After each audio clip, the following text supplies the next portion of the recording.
Okay, so with this, talking about collisions, let's go over a couple of things that we talked about yesterday, just so we have the same reminders before. Remember, momentum is conserved, much like energy and mass. It has to be the same as it is before. So momentum initial is equal to momentum final. This should be a lowercase p. All right, remember P is equal to momentum.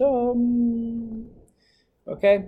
Now, with this same idea, if we ever have two things that cause a momentum with each other, in order to conserve momentum, that means that whenever we have an interaction such as a person on roller skates pushing another person on roller skates, if they both push against each other, person B has much longer arms. When they push against each other, they're going to have opposite momentums but equal to each other, much like Newton's third law. For every force, there is an equal and opposite reaction force. The same thing goes for momentum, because that momentum is caused by that force, that impulse. So with this, a couple of things we need to remember, and that this is going to come in handy for, is there are two main types of collisions. Right? So with collisions, we can have either elastic or inelastic collisions.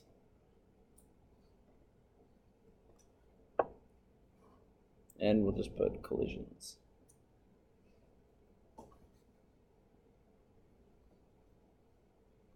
So elastic collisions are where whatever things collide into each other, they maintain their shape. There's no deforming of the object. Maintain shape. And what this really means is if something maintains its shape, that means no energy was wasted on reforming that object or causing any type of destruction or anything. And so because of that, both momentum and kinetic energy are conserved.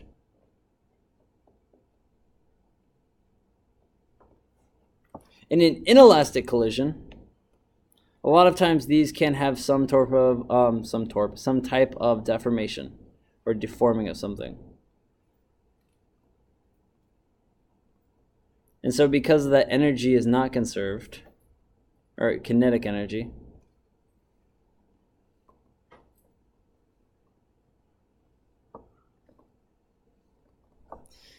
but momentum is.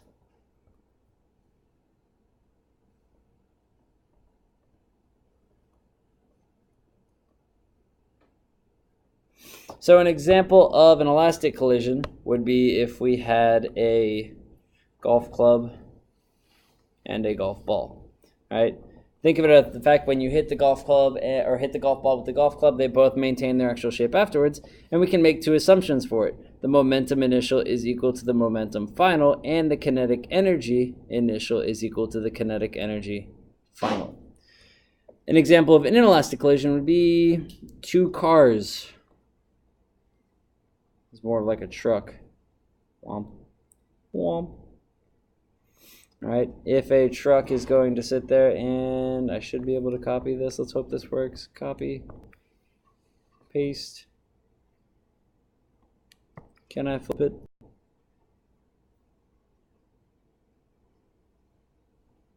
Bam. We have two trucks that are going and they collide into each other because they're both going towards each other. Any type of deformation or damage to the vehicle is what causes that energy to not be conserved. So that would be an example of an inelastic collision. Anytime that some of your energy is used towards something else other than motion. So the next thing I'm going to talk about, these two descriptions of collisions tell us what happens to energy in the collision. All right, so this is a definition of what type of collision in terms of what happens to the energy.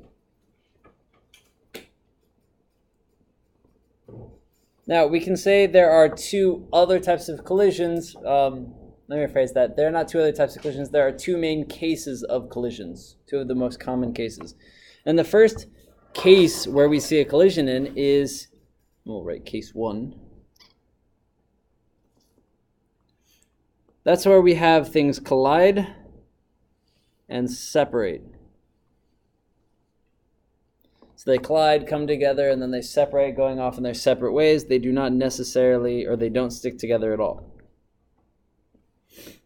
So an example of that would be if we had, for example, two cars going towards each other, and then before they're heading the same direction, the collision happens right here. Bam, pow. And then afterwards, they go off on their separate ways. So B continues going off in this direction, and then A is now going in the opposite direction towards the left. All right? So that would be a collide and separate type situation. Now, with this, because the two cars stay separate, there's no like transfer of anything, no deformation of things here, typically. We can just look at the momentums, because momentum still has to be conserved whether it is an elastic or inelastic collision. So in this type of collision where they collide and separate, it can be elastic or it can be inelastic. Now, in these cases though, either way, momentum has to be conserved. Now, momentum initially is momentum of A plus momentum of B, and afterwards we have a separate momentum of A and a separate momentum of B. So with this, we like to label these as momentum A initial, momentum B initial, momentum A final, and momentum B final. I'm actually going to do those as separate colors. So with that, we said that momentum, initial and afterwards, always has to be conserved. That means that these two things, before and after, have to be equal to each other. So we can say that momentum A initial plus momentum B initial is equal to momentum A final plus momentum B final. And in order to separate that out a little bit, we can also therefore say that mass A times velocity A initial plus, put that in parentheses, mass B times velocity B initial is equal to mass A velocity A final plus mass B velocity B final. All right. Now this comes in handy because typically you might be given the initial velocity and the initial velocity of A and B, and then just given the final velocity of one of them and be asked to find the final velocity of your other object. Much like I'm about to ask you in this practice problem. I'm going to zoom in on this a little bit for you and read it for you. Two cars of mass A, which is 10 kilograms, and mass B, 5 kilograms, are on a level frictionless surface. Car A is moving east at 4 meters per second. Car B is moving east at 2 meters per second. Car A catches up to car B. They collide and separate.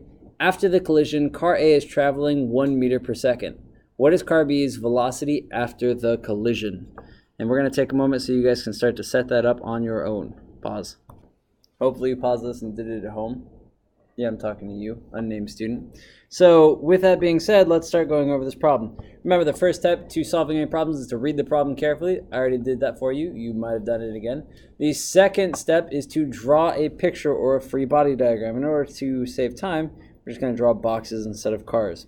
So car A, which is 10 kilograms, is going east, or we'll say to the right, at 4 meters per second.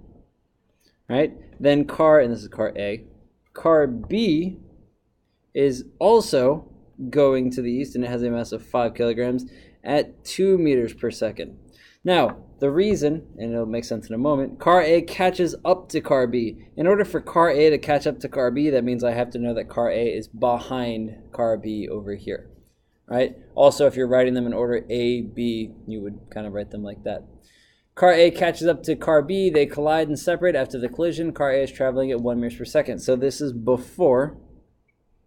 And then after the collision, we know that car A is only going 1 meter per second. It still has a mass of 10 kilograms.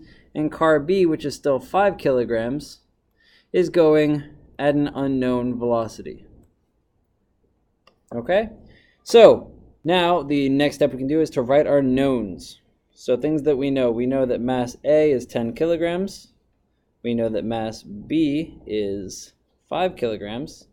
We know that velocity A initial is positive 4 meters per second because it is to the right. Velocity B initial is positive 2 meters per second because it is to the right. We also know that velocity A final is 1 meter per second because it is to the right. Velocity B final we do not know, and then the masses are still the same. So with this information, because it is a type of collision where the two things separate, we're going to have to find their momentum separately. But I do know that momentum A initial plus momentum B initial is equal to momentum A final plus momentum B final. So we can go ahead and break these down into mass times velocity plus mass times velocity is equal to mass times velocity plus mass times velocity. And just plug in our subscripts. So mass A, VA initial, mass B, VB initial, mass A, VA final, and then mass B, VB final. Once we have to this point where we have our equations, it's simply just plug and chug math. And I'm realizing how small those subscripts might look for you guys. So we'll make the numbers a little bigger here. So mass A was 10 kilograms multiplied by our VA of 4 meters per second. Put that in parentheses. Plus our mass B, which is 5 kilograms, times our velocity B of 2 meters per second is equal to, we know our mass A is still 10 kilograms. Our, did not need that second parentheses there. Our velocity of A final is 1 meters per second. Close that. Plus our mass B, which is 5 kilograms. Running out of room here. Times its velocity, which is what we're looking for. So when we break this down, we end up with 40 kilogram meters per second plus 10 kilogram meters per second is equal to 10 kilogram meters per second plus 5 kilograms times x. Now, in order to solve this, we can take and subtract 10 kilogram meters per second from both sides. These guys are going to cancel out. So we get 40 kilogram meters per second is equal to 5 kilogram x. Divide by 5 kilograms, divide by 5 kilograms, and you end up with 8 meters per second is your VB final. That was for the first case of collisions. That was for if things collide and separate. Case 2, type 2 of collisions, is if they collide and stick together. Ah, that looks horrible. Stick together. Right? And they stay together afterwards. So in this type of collision, where, think of it this way, it's what I had said before. If you have two cars running towards each other, boop.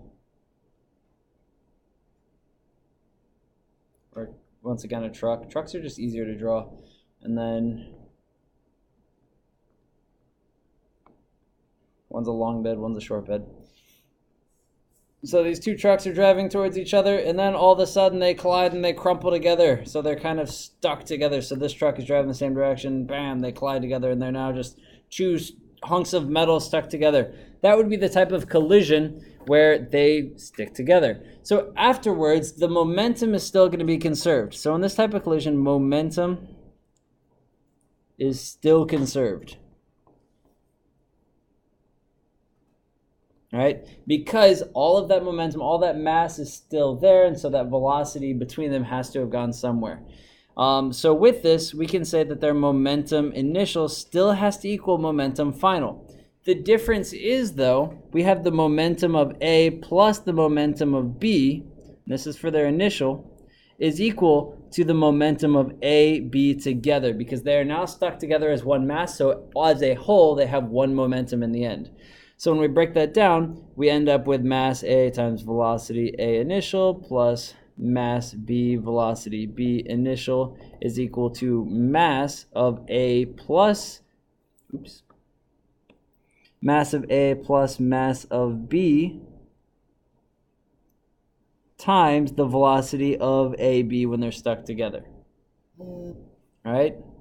Unnamed student, your phone just went off. So with that, in this collision, because when they collided, there was some deforming that occurred here or in any sort of situation like that, in a type of situation where there is deforming causing things to stick together, it's super important to remember that if there is deforming, kinetic energy is not conserved. And I'm short on time for this video, so I will not have a practice problem in this one, but I will give you guys one right